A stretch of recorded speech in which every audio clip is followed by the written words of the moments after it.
वीर विठ्ठलाचे गाडे कळीकाळ पाया पडे करीती घोष जय जयकार जळती दोषाचे डोंगर क्षमा दया शांती क्षमा दया शांती बाण अभंग हे हाती करीती घोष जय जयकार जळती दोषाचे डोंगर तुका मने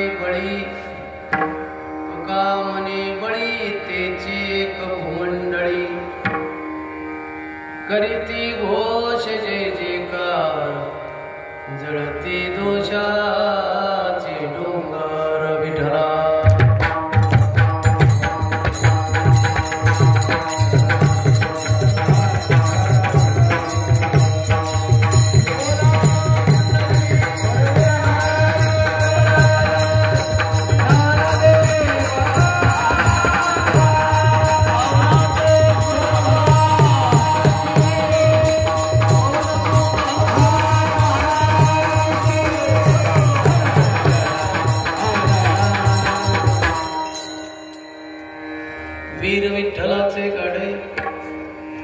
वीर विठ्ठलाचे गाडे कळीकाळ पाया पडे करीती घोष जय जयकार जळती दोषाचे डोंगर सेवेसाठी घेतलेला अभंग अनंत कृपा सागर जगदोधार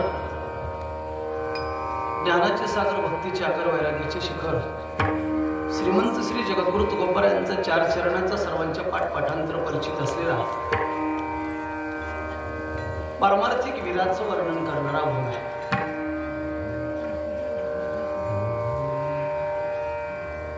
सेवेला प्रारंभ करण्यापूर्वी अल्पसा पर्याय देणं गरजेचं होतं. असा सालाबाद प्रमाणे याही वर्षी मौजे श्री क्षेत्र भावटाणा या गावामध्ये भगवंताच्या कृपेने साधू संतांच्या आशीर्वादाने गावातील लहान थोर तरुण बांधव माता भगिनी भजनी मंडळी आणि विशेषतः सप्ताह कमिटी या सर्वांच्या वतीनं संपन्न होत असलेला वार्षिक दिव्य आणि भोग स्वरूपाचा अखंड हरिनाम सप्ताह तथा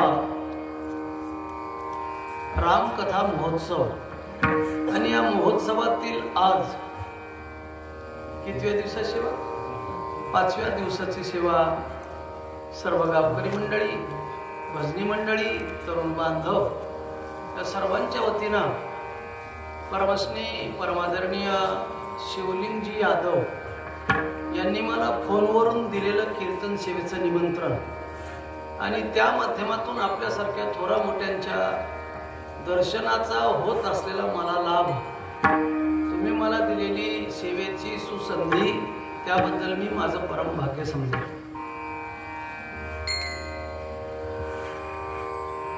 सेवेला प्रारंभ करत असताना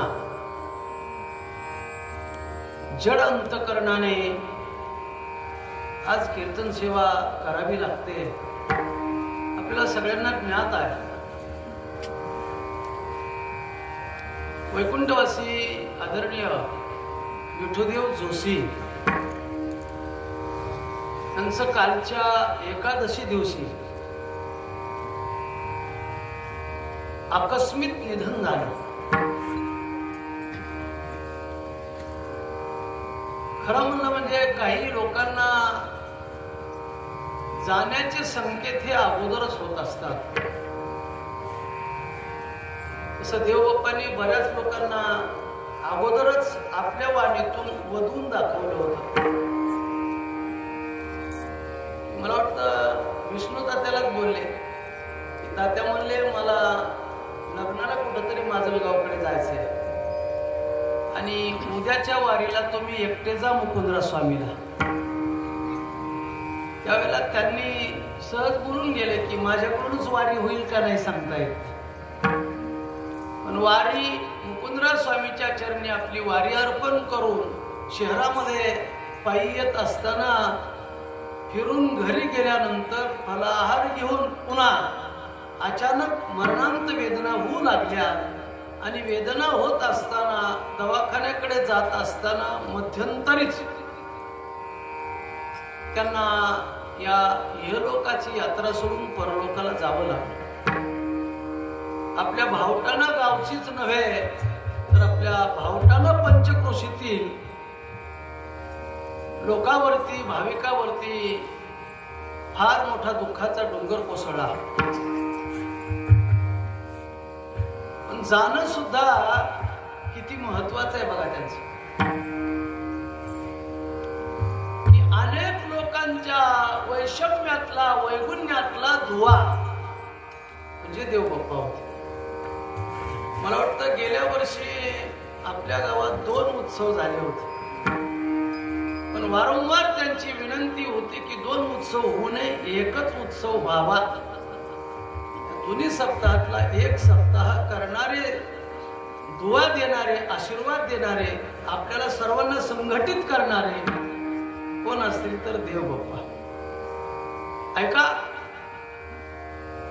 मोठी माणसं येण्यामध्ये स्वतंत्र असतात, जाण्यामध्ये स्वतंत्र असतात. आयुष्यभर लोकांतामध्ये राहून आपल्याला एकांत कसा साधता येईल, विखुरलेले पांगलेले लोक कसे एकत्रित आणता येतील, आणि आपल्या वाट्याला आलेलं काम, भटकीचं काम असेल, परमार्थाचं काम असेल, निष्ठेनं श्रद्धेनं केलं आणि त्याचीच पोच पावती म्हणून मुकुंदराज स्वामीच्या वारीला गेल्यानंतर आपलं जीवन त्यांच्या चरणी अर्पण केलं. अशा लोकांची कीर्ती राहील त्या कीर्ती जगामाजी रे.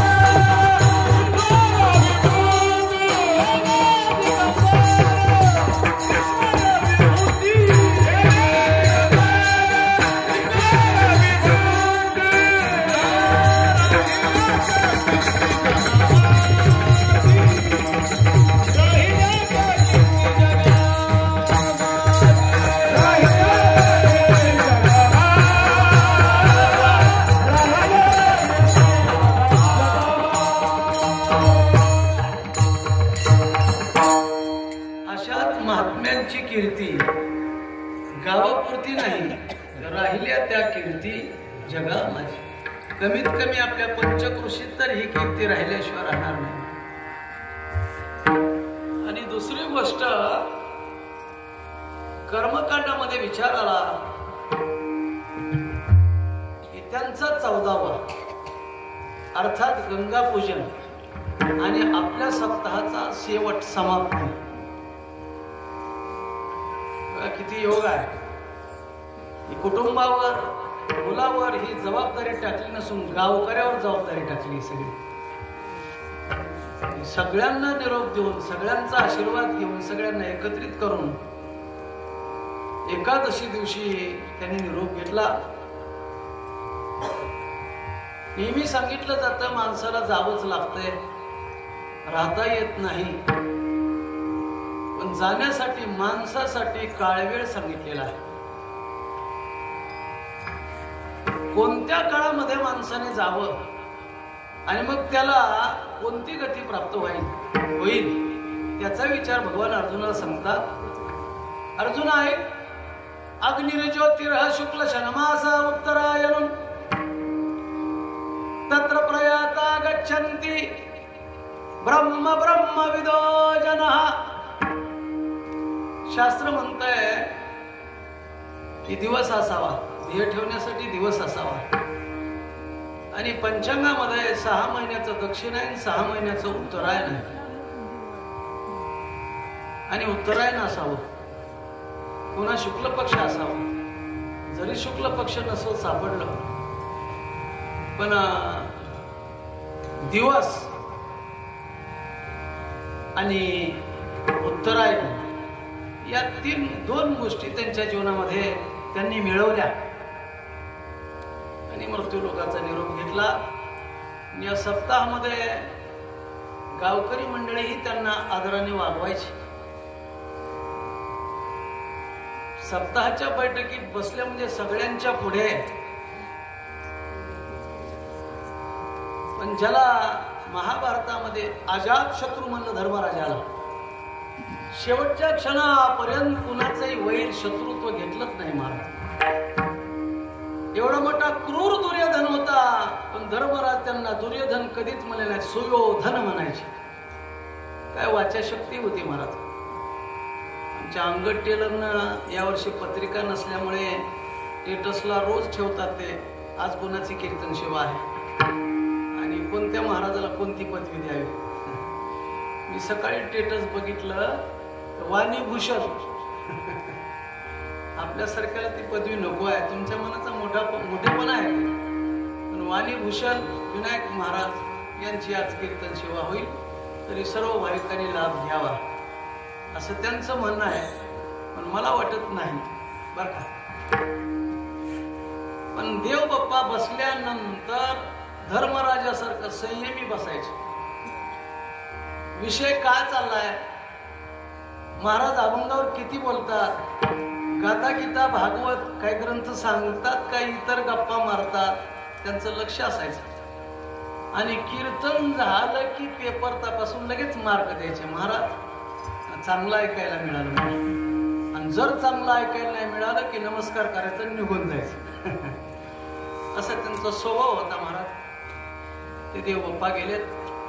आज आपल्या सर्व गावकरी मंडळीच्या वतीनं, पंचक्रोशीच्या वतीनं आपण त्यांना भावपूर्ण श्रद्धांजली अर्पण करण्यासाठी याच काळात हा उत्सव सप्ताह आणि शेवटचा दिवस काल्याच्या कीर्तनाने आपण करतोय. आपण सर्वांच्या वतीनं हीच त्यांना भावपूर्ण श्रद्धांजली आहे. चला, सेवा सादर करण्यासाठी घेतला अभंग जगद्गुरु तुकोबारायांचा आहे, 4 चरणाचा आहे, सगळ्यांच्या पाठांतर परिचित आहे.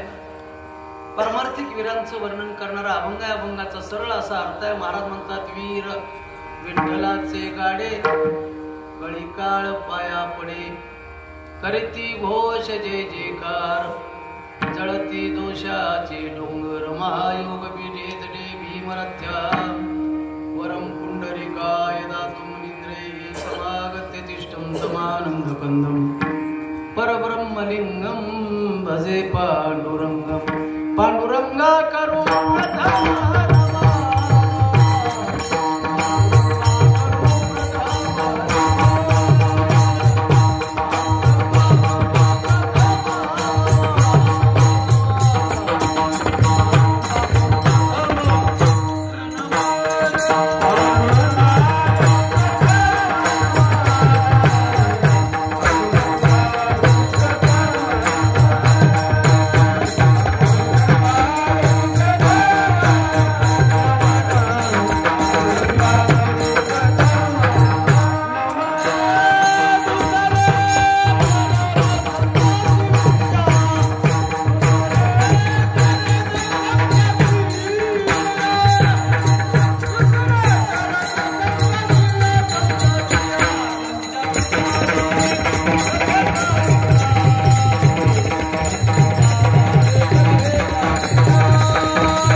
सकळ विद्यांचे अधिकरणतेचे बंधू श्री चरण सद्गुरुचे ते नमस्कारो निहता.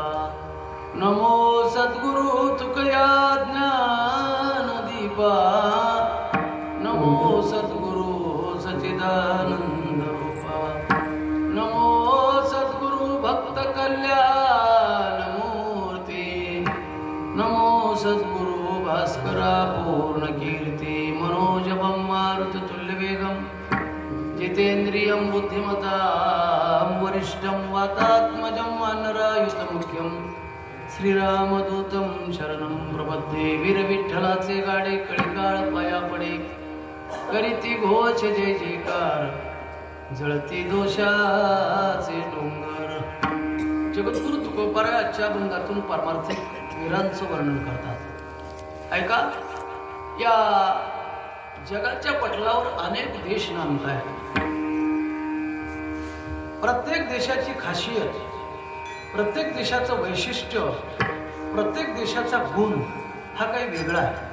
अनेक देशाचा विचार न करता आपल्या भारत देशाचा विचार करायचा झाला तर भारत देशाचं वैशिष्ट्य काय, भारत देशाची खासियत काय, भारत देशाचा गुण काय, तर या भारत देशामध्ये अनेक शूरवीर जन्माला आहे. या पृथ्वी तलावर निघणारा सूर्य, उदयाला येणारा सूर्य त्या दिवसामध्ये एका तरी शूराला, एका तरी वीराला जन्माला घालतो आणि मगच अस्ताला जातो. तसा सूर्य मावळत नाही, लक्षात ठेवा.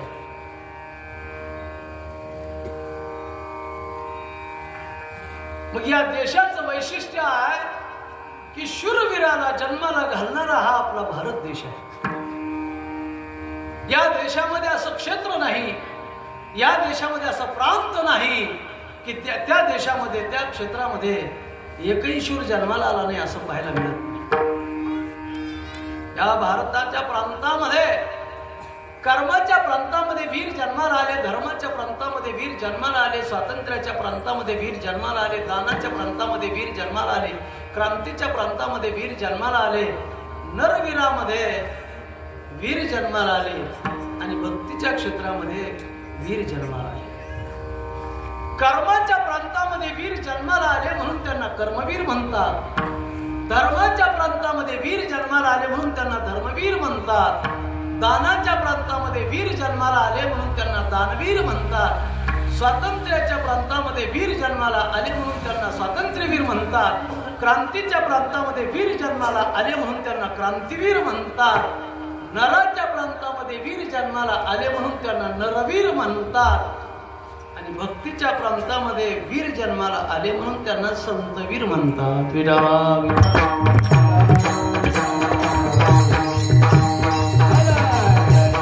आता तुम्हाला प्रांतही सांगितले आणि मी क्षेत्रही सांगितलं. आता मात्र तुम्ही नावं सांगायचे. कीर्तन एकट्याचं काम नाही. आम्ही काहीतरी सांगावे, तुम्ही गप्प ऐकावे असं नाही. तुम्ही तरी काही बोलू लागायचे. ऐका, आता उत्तर द्यायचे. तुम्ही बघा, क्रांतीच्या प्रांतामध्ये वीर जन्माला आले, त्यांचं नाव भाऊराव पाटील. धर्माच्या प्रांतामध्ये वीर जन्माला आले, त्यांचं नाव धर्मवीर संभाजीराजे. दानाच्या प्रांतामध्ये वीर जन्माला आले, त्यांचं नाव दानवीर कर्ण.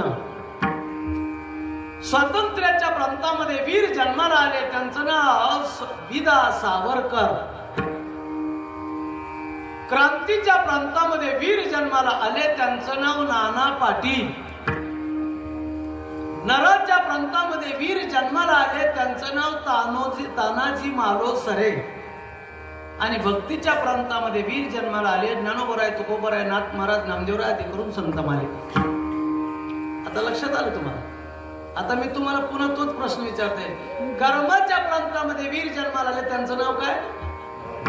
बोला बोला बोला. आता मी सांगितलं, कर्मवीर भाऊराव पाटील. टेलर इकडून बसा जरा. आता भीती वाटायली का? बसा इकडे जरा. आता नाही विचारेल, इकडे. कर्मवीर भाऊराव पाटील. बरं का दादा, लक्षात ठेवा. शुभराव काय सांगतोय कीर्तन नीट ऐका. कर्मवीर भाऊराव पाटील, त्यांना कर्मवीर पदवी प्राप्त झाली, पण ही पदवी प्राप्त करून घेण्यासाठी त्यांच्या जीवनामध्ये असा काय घटनाचक्र घटनाक्रम काय घडला आणि म्हणून त्यांना कर्मवीर पदवी प्राप्त झाली, त्याचा आपल्याला विचार करायचा. ऐका, अलीकडच्या काळात कर्मवीर नाहीत, कर्म दरिद्री आहे. काय, आताची माणसं कर्मवीर नाहीत, कर्म दरिद्री आहेत. परमार्थ करायचा म्हणलं की प्रारब्धावर घालतात, नशिबावर घालतात. चांगलं काम करायचं म्हणलं की नशिबावर घालतात, प्रारब्धावर घालतात. आणि वाईट काम करायचं म्हणजे सगळ्यांच्या पुढे येतात. चला सप्ताह चांगले महाराज, चांगले टाळकरी, चांगले वारकरी बोलू, सगळे मिळून मंडप गच्च भरून आपल्या गावची शोभा वाढवू, असं कुणाच्या मनात येत नाही. पण एखाद्या लग्नात ऑर्केस्ट्रा आणायचं म्हणलं की सगळ्यांच्या पुढे माझ्याकडे नंबर आहे, मी फोन लावतो. भजन घाली भोगावरी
कर्तव्य मनी धरी. जे करू नये ते मनात अंतन करत, पण जे करायचं ते मात्र करत नाही, नशिबावर प्रारब्धावर घालत. याला काय म्हणायचं? कर्म दरिद्री. कर्मवीर म्हणता येणार नाही. मग भाऊराव पाटणांना कर्मवीर पदवी का प्राप्त झाली, त्याचा घटनाक्रम असा आहे बघा. कर्मवीर भाऊराव पाटील सुरुवातीला कर्म दरिद्रीच होते. सगळं बापाच्या जीवावर चालवायचे, स्वतः काहीच करायचं नाही. बापानं लग्नही केलं, आयत्या पिठावर रेगुट्या. एक दिवस भाऊराव पाटील जेवायला बसले. पत्नी त्यांची लक्ष्मीबाई जेवायला वाढते, आणि जेवायला वाढत असताना इतक्यात पाहुणे बाहेरून आले. भाऊराव पाटलाच्या वडिलांना हाक मारली दारातून. वडिलांनी आवाज दिला, या. पाहुणे आले, पाय धुतले, सतरंजीवर बसले. भाऊराव पाटील जेवत होते आणि पाहुणे म्हणू लागले, काय चाललंय भाऊरावाचं? वडिलांना विचारलं. वडील सहज बोलून गेले, काय नाही, काय चालायचं, असंच खातंय, मोकार फिरतंय. भाऊराव पाटलांना काय वाटलं नाही. भाऊराव वाटलं जाऊ द्या, वडिलांच्या समोर बोलतेत. पण पाहुण्यांच्या समोर आपल्या मालकाचा अपमान केलाय लक्ष्मीबाईला मात्र वाईट वाटलं. हिरवी तर बोलतात, पण पाहुण्यांच्या समोर लेकराचा अपमान करावा का? पूर्वी असं होतं, बापाने लेकरांना काही बोलावं आणि लेकरांनी मुकाट्यानं ऐकून घ्यावं. आता उलट झाले, आता लेकरांनी बापाला काही बोलावं आणि बापानं गपचीप ऐकून घ्यावं. ये मृत्यू लोकेचे उपराटे, हे लक्षात ठेवा. बदल झाला.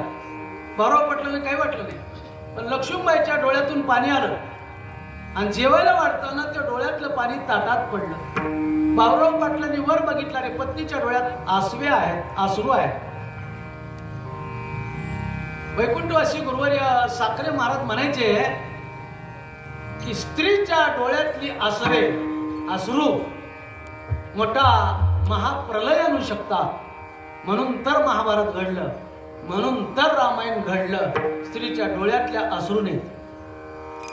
तसं लक्ष्मीबाईच्या डोळ्यातलं पाणी ताटात पडलं, भाऊरावाच्या अंगावर पडलं. वर पाहिलं, भाऊरावांनी जाणलं, अरे मला बोललेत बाबा, पत्नीला खपलं नाही, मी सहन केलाय, पण पत्नीला खपलं नाही. भाऊराव पाटील त्या दिवशी प्रतिज्ञा केली. जेवता जेवता उठले आणि प्रतिज्ञा केली, बस माझंच वाटलं झालंय ते झालंय, पण माझ्या रयतेचं, माझ्या जनतेचं, पुढील भविष्यातल्या पिढीचं वाटलं होऊ देणार. भाऊराव पाटील उठले आणि कामाला लागले. भाऊराव पाटील म्हणले बसा बसा बसा बसा जागेवर बसा. भाऊराव पाटील म्हणले माझं वाटोळं झालं तरी चालेल पण या रयतेचं वाटोळं होऊ देणार नाही. आणि म्हणून भाऊराव पाटलांनी गोरगरिबाची लेकरं एकत्रित केले आणि त्यांना शिक्षण देण्यासाठी रयत शिक्षण संस्थेची स्थापना केली. आज पश्चिम महाराष्ट्रामध्ये जा तुम्ही, नंबर 1 ची शिक्षण संस्था कुणाची असेल तर ती रयत शिक्षण संस्था भाऊराव पाटलाच्या नावाने चालतात. महाराज गोरगरिबाची मुलं शिकू लागले. पुढे दिवाळीचा सण आला, खिसा काही नाही खिशात. दिवाळी लेकरांची साजरी कशी करायची? लेकरांना गोडधोड खायला दिलं पाहिजे, नवे कपडे आणले पाहिजेत, फटाके फोडण्यासाठी आणले पाहिजेत. खिशाचा अंदाज घेतला आपल्याजवळ तर काही नाही. गोरगरिबाची लेकर आहेत, मी यांच्यासाठी काय करावं? भाऊराव पाटलाच्या खिन्न मनाचा विचार पत्नीने केला आणि लक्ष्मीबाई बघू लागल्या. जवळ आल्या मालकाच्या जवळ. एकमेकांचं मनोगत कळतं त्यांनाच नवरा बायको म्हणलं जातं, बाजूला बोलणार नाही. लक्ष्मीबाई जवळ आल्या आणि म्हणू लागल्या अहो का खिन्न बसला? काय सांगावं तुला? नाही तुमच्या मनात काय ती ओळखलंय, काय सांग बरं. नाही तुम्हीच सांगा ना, मी उत्तर देईन. अगं दिवाळीचा सण आलाय, आता या लेकरांची दिवाळी कशी साजरी करू हा प्रश्न पडलाय. लक्ष्मीबाई विचार करू लागल्या तुमच्यासारख्या माणसाने जर असं हतबल झालं तर दिवाळी कशी साजरी होईल? लक्ष्मीबाई विचार करू लागल्या खरंच गोरगरिबाची लेकरं आपण जवळ आणलेली आहेत, अनाथ आहेत, त्यांना खायला प्यायला कपडे फटाके सगळे घेतलं पाहिजे. मालकाजवळ तर काही नाही, दिवाळी कशी साजरी होईल? लक्ष्मीबाई सुद्धा विचार करू लागल्या. पण भाऊराव पाटलांनी धीर दिला, लक्ष्मी काळजी करू नको, या लेकरांची दिवाळी साजरी होईल. अहो पण कशी होईल? घरात तर काहीच नाही ना. नाही होईल, कशी होईल सांगा बरं. काय रे तुझ्या गळ्यातलं मंगळसूत्र घाण ठेवू. बघा भाऊराव पाटलाचे विचार, तुझ्या गळ्यातलं मंगळसूत्र घाण ठेवू आणि लेकरांची दिवाळी साजरी करू. लक्ष्मीबाईने अनुमोदन दिला. कचकन मंगळसूत्र तोडलं महाराज आणि मालकाच्या हातामध्ये दिलं. मंगळसूत्र मोडलं, घाण ठेवला आणि काय असेल ती मावेजा आणला आणि दिवाळी मोठ्या थाटामाटाने साजरी केली. म्हणून त्यांना कर्मवीर म्हणले. आता ही संस्था आहेत, 50 वर्षापासून संस्था आहेत, शिक्षण सम्राट आहेत. पण बायकोच्या गळ्यातलं मंगळसूत्र घाण ठेवून पोरांची दिवाळी साजरी करणार नाही तर पोरांनाच घाण ठेवून बायकोला मंगळसूत्र करतील, पण लेकराची दिवाळी साजरी करणार नाही. म्हणून आपण कर्मदरिद्री आहे. पण भाऊराव पाटलांनी स्वतःच्या प्रपंचाचा बायकोच्या गळ्यातल्या मंगळसूत्राचा विचार केला नाही आणि बायकोने सुद्धा विचार केला नाही, फक्त अनाथ मुलांचा विचार केला. म्हणून त्यांना काय म्हणतात? कर्मवीर भाऊराव पाटील. विडाला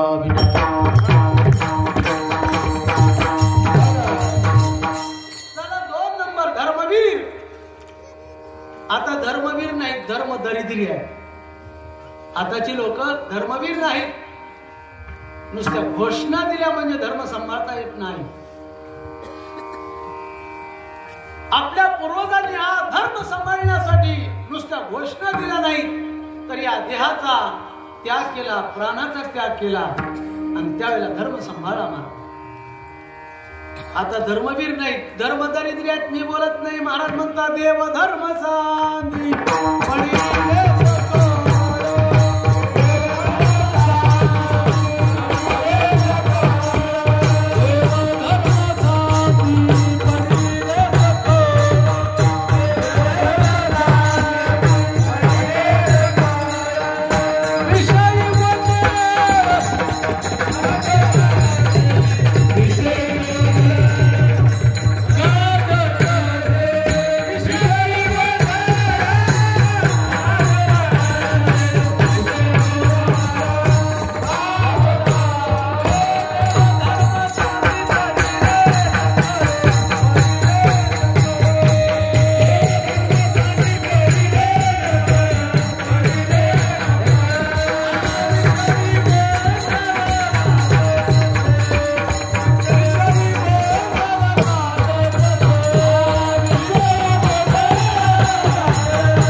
अलीकडे धर्मांतर व्हायले. धर्म सांभाळायला फार कठीण आहे. धर्म सांभाळू शकत नाहीत माणसं. ऐका, धर्म सांभाळा, धर्माने वागा, नीतीने वागा. तुमच्या जीवनात काही कमी पडणार नाही. पण तुम्ही जर धर्म सोडला तर क्षणिक सुख सुद्धा मिळणार नाही. ज्ञानोबराय म्हणजे तैसा स्वधर्म जरी लोपला, सर्व सुखाचा थारा मोडला, का दीपासवे हरपला प्रकाश उजाय. ज्ञानोबराय म्हणजे दिवा विजला म्हणजे अंधार पडला, प्रकाश गेला. तसं धर्म सोडला की तुमच्या जीवनातलं सुख गेलं. धर्म सांभाळा पाहिजे. माणसं अलीकडे धर्मांतर करायला. गेल्या 2-3 महिन्यापूर्वी बोराचा सीजन असतो, बोर धर्मे रक्षती रक्षिता. धर्मच आपलं रक्षण करतोय. धर्मानेच आपल्याला जन्माला घातलंय. धर्मानेच आपल्या आई वडिलाला एकत्रित आणलंय. पती पत्नीचं नातं कुणी जाहीर केलं? धर्माने केलं. लक्षात. आणि त्या धर्मानेच आपल्याला जन्माला घातलंय. ऐका, म्हणून जीवनामध्ये धर्म फार महत्वाचा आहे. या धर्मासाठी छत्रपती शंभूराजांनी परिस्थिती सुधारावी म्हणून नव्हे, त्याची प्रलोभनं दाखवली महाराज. आळंदीच्या शेजारी तुळापूर आहे. शत्रू लोकांनी तुळापूरला त्यांना पकडलं. 18 दिवस हाल हाल करून मारलं. आमच्या मुलीचा स्वीकार करा, आमच्या धर्मात या, महाराष्ट्राची अर्धी जहागिरी तुम्हाला देण्यात येईल, पण आमच्या धर्मामध्ये या. शंभूराजानं सांगितलं, प्राण गेला तरी चालेल, पण तुमचा धर्म स्वप्नात सुद्धा स्वीकारणार नाही महाराज. 18 दिवस हलहल करून मानलं, पण धर्मांतर नाही केलं. शेवटी या राज्यासाठी, या देशासाठी, या हिंदूच्या धर्मासाठी स्वतःचा प्राण बलिदान केला, त्याग केला, पण धर्म सोडला नाही. म्हणून त्यांना पदवी प्राप्त झाली, धर्मवीर संभाजी राजे. चला, कर्मवीर भाऊराव पाटील, धर्मवीर संभाजी राजे. चला पुढे, दानवीर कर्ण. कर्ण दानवीर होता महाराज. किती कर्ण दानवीर होता असं म्हणतात. एकदा कर्ण दाढी करायला बसला आणि पुढे शेणा महाराजाचे अनुयायी बसले, आहे का नाही? आणि दाढी करण्यासाठी पाण्याची वाटी होती. ती वाटी लोखंडाची, स्टीलची, पितळी, जर्मली, प्लॅस्टिक नाही, मग सोन्याची वाटी होती. सोन्याच्या वाटीत पाणी घ्यायचा कर्ण दाढी लावायला. आणि इतक्यामध्ये भिक्षुक आला. ओम भवती भिक्षाम देही. कर्णा, तुझी ख्याती, तुझी कीर्ती, तू दानवीर आहेस म्हणून मी मागायला आलो, काहीतरी दान दे. कर्णाने महाराज आपल्या डाव्या हाताला असलेली ती सोन्याची वाटी तशीच उचलली, डाव्या हाताने पाणी फेकून दिलं आणि त्या भिक्षुकाला ती वाटी दान दिली. तो भिक्षुक म्हणतोय, कर्णा, तुला दानच द्यायचं तर कमीत कमी उजव्या हाताने दे ना, डाव्या हाताने का देतोस? कर्णाचे शब्द आहेत, ऐका. कर्ण म्हणला, बाबा मला दान द्यायचंय, मी दान दिलंय, तुम्ही म्हणता ते बी खरं आहे, पण डाव्या हातातली वाटी उचलून उजव्या हातात घेऊस तर गेलोस तर दान द्यायचं राहून जाईल, म्हणून मी डाव्या हाताने हे दान दिले. याला दानवीर म्हणावं. विठला.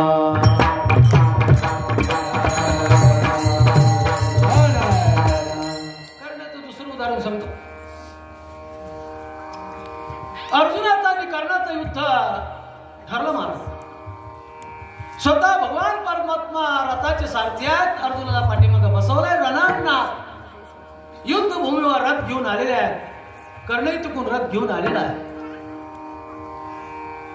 कर्णाने कमरेचा धनुष्य सोडला, भातरीतला बाण काढला, रथावरूनच धनुष्याला बाण लावला, कानडीत तांनी बाण सोडला, बाण सुसू करत गेला.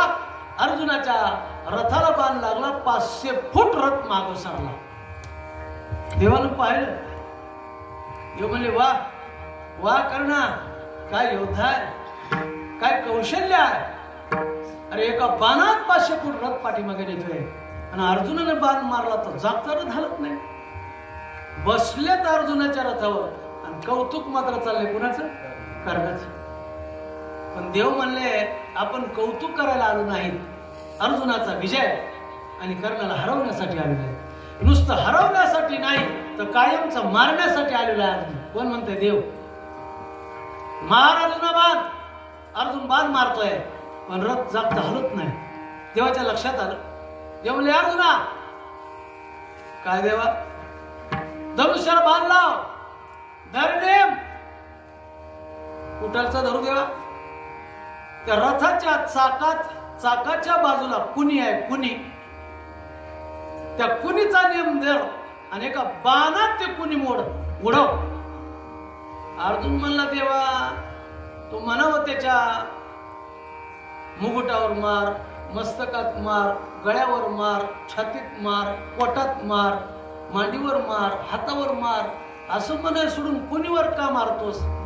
देव म्हणले त्याच्यातलं तुला गमक कळायचं नाही, तू सांग कामी आहेस. मी सांगतोय तेवढं कर म्हणले. तू फक्त पारा घ्यायच्या लायकीचा, वाजवण्याच्या म्हणण्याच्या ह्याच्या लायकीचा नाही, तू सांग कामी आहे. हान बाण आणि मार कुणीवर. अर्जुनाने नियम धरला. कर्ण म्हणला इकडे कुठं नियम धरलाय? मी इकडे उभा आहे, बाजूला कुठं नियम धरतोय? कर्णाच्या नाही लक्षात आलं. कानडी उडी बाण सोडला महाराज, रथाची कुणी मोडून पडली. कर्णाला माहित नाही, रथ थोडा 10 फूट पुढे आला आणि ते रथाचं चाक निघून पडलं. रथ कानवाडा झाला. कर्णाने माग बघितलं, रथ का पडलाय खाली? अरे चाक पडलंय आपण. कर्णाने घोड्याचे दोर सोडले, धनुष्यबाण सोडला आणि पटकन रथाच्या खाली उडी घातली आणि दोन्ही हाताने रथाचं चाक उचललं. चाक बसू लागला. देव तिकडे बघत नव्हते, अर्जुनाकडे बघत होते. वेड्या, बघायलाच काय, मार बाण. आणि मग अर्जुनाने बाण जोडला आणि कर्णाला मारला. कर्ण म्हणला अर्जुना, ही योद्ध्याची नीती नाही. अरे पुढचा शत्रू निशस्त्रीय असल्यानंतर त्या योद्ध्याला बाण मारू नये, हा शास्त्र सिद्धांत आहे. मी निशस्त्रीय आहे आणि तुम्हाला आता बाण मारायलास? अर्जुनाला काय बोलताय ना, पण देव पुढे आले. म्हणले कर्णा, आता लय युद्धाच्या नीतीचे धडे वाचायला सांगायलास. अरे याच अर्जुनाचा मुलगा अभिमन्यू ज्यावेळेला चक्रव्यूहामध्ये सापडला होता, त्यावेळेला निशस्त्री होता ना, त्याजवळ काहीच नव्हता. त्यावेळेला तुझी नीती कुठे गेली होती? तू होतास ना मारू लागायला, त्यावेळेला कुठं तुझी नीती गेली होती? कर्णाच्या लक्षात आला, अरे बाप रे, मला हे बी खरं आहे. कारण नियम आहे, जसं कर्म केलं तसं फळ मिळत असतं. तुम्ही जसे झाडं लावताल तसे तुम्हाला फळ मिळणार